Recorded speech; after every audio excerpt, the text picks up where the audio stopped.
Pag mahina yung benta sa isa mong pwesto, automatic yan, abonuhan mo. What's up? Good morning, magandang araw sa inyong lahat dyan. Kumusta kayo dyan? Marami ba tayong benta dyan? Ngayong araw nga pala na to, maaga na tong gising natin. Kasi pupunta tayo sa bangko ngayon. Titingnan natin yung account natin doon. Guys, may isi-share lang ako sa inyong mga experience namin sa aming business ngayon. Ito yung mga kadalasang problema ng mga nag-uumpisang negosyo. Ito yung mga laging hindi mo maiiwasan, lalo na pag nagdadagdag ka ng mga pwesto sa iyong negosyo.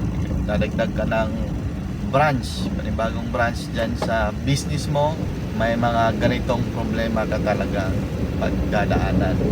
Lalo na yung business namin ngayon doon sa may Kidapawan na branch, bago lang siya, mga 4 months, mahina pa yung benta. So, bago pa nga lang, papakilala pa tayo sa mga customer natin, sa mga client natin. So ito yung natin ngayon, kinakaharap na problema. Kasi pag mahina yung benta sa isa mong pwesto, automatic yan, abonuhan mo. Yan yung mga masakit na katotohanan, guys, dito sa mundo ng pagnenegosyo. At ang nangyari kasi ngayon, dahil mahina yung benta, lalo na ngayong July, kinapos tayo sa pera. Kulang yung pampasahod natin, yan. So, naayos naman hapon. Kulang yung pang natin, pang sweldo, GCash na lang. So, yun. Bono na naman. Tapos, ngayong kagabi, may nag-chat sa akin, secretary doon sa building na nirentahan namin. Problema na naman. Yung binigay natin na cheque doon sa rent, hindi ko kasi na-check yung passbook. Ni-return. Hindi daw tinanggap ng bangko. Post-dated check na binigay natin kasi wala na namang laman. So ngayong araw ay maaga tayong gumising at pumunta tayo sa bangko.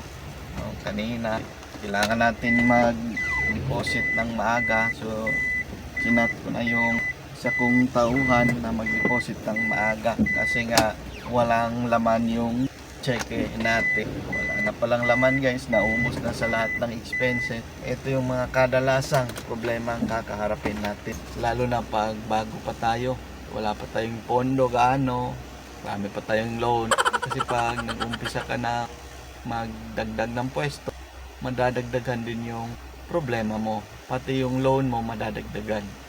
So maging times 2, times 3 na yan. At yun na nga, hindi natin to maiiwasan, kaya i-enjoy na lang daw natin, sabi nila. So sige, enjoy natin na wala yung laman yung natin, di ba?